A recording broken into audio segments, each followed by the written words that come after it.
Hi, in this video I want to tell you about some work we did with NeuroGage, our software for measuring brain volume change over time and brain volume asymmetry. And I want to talk about our man versus machine studies, which we did back around 2011 and 2012. And in this slide you can see a brain image, MRI image from one of my patients. And this is a coronal section through the brain. It's approximately through this section of the brain. And think of this as if you're looking at the patient and her left ear is on the right side of the image and her right ear is on the left side of the image. If you look at this image, the two dark spaces near the middle, just on each side of the middle, are the lateral ventricles. And you can see that the left ventricle looks bigger than the right. Well, this MRI was read by three different radiologists, or there's actually three MRIs done close in time that all looked roughly similar. And all three radiologists, interestingly, said that this brain MRI was normal. One of the three commented on the ventricular asymmetry and said they were asymmetric, but it was within the normal range, which was also an interesting comment. When we did the NeuroQuant analysis, and remember, NeuroGage is based on NeuroQuant, we saw this image where the brain regions are colored by the NeuroQuant software and the brain volumes are measured. And again, you see the lateral ventricles, which are now colored in the dark purple, the left one bigger than the right.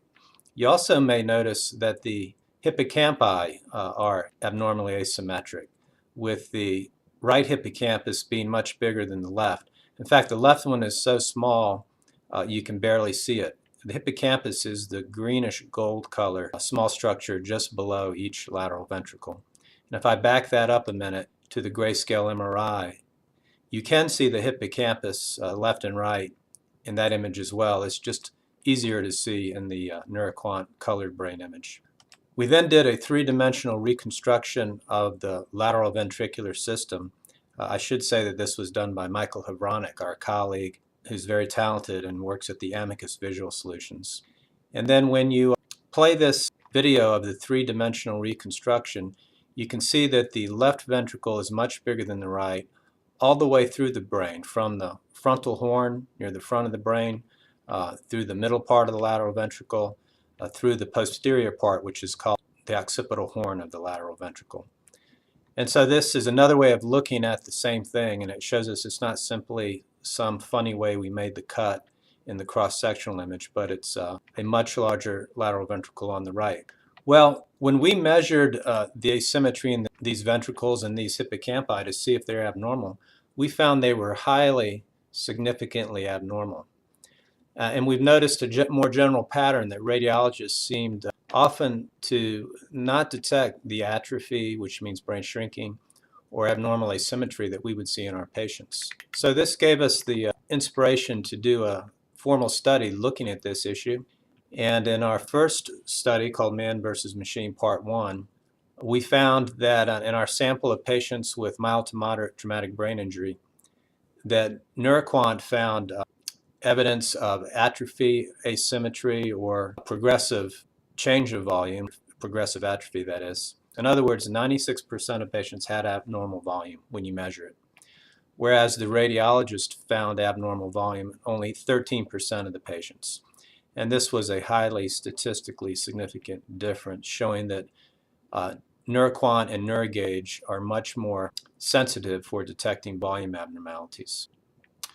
We then did followed that up with our Man versus Machine Part 2 study, where we looked at this in more detail, and we found that if you look at the bottom row of this table, you'll see that the overall hit rate is exactly what we saw in the previous slide, that the NeuroQuant and NeuroGage detection rate was 96%, and the radiologist detection rate was 13% or 12.5%.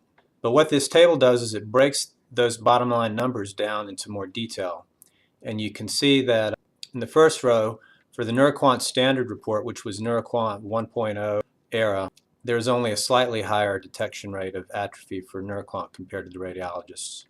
But for the NeuroGage cross-sectional analyses, there's a 50% detection rate, a much higher rate, basically because we analyze many more regions.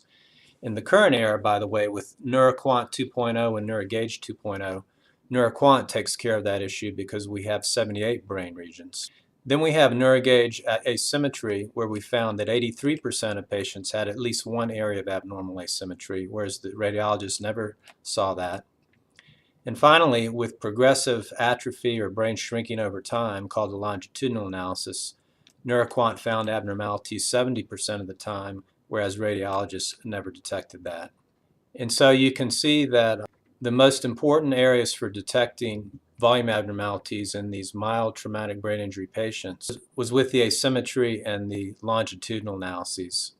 And these are areas which NeuroGage adds to NeuroQuant and are extremely important in assessing the effects on brain volume of brain injury or other brain disorders.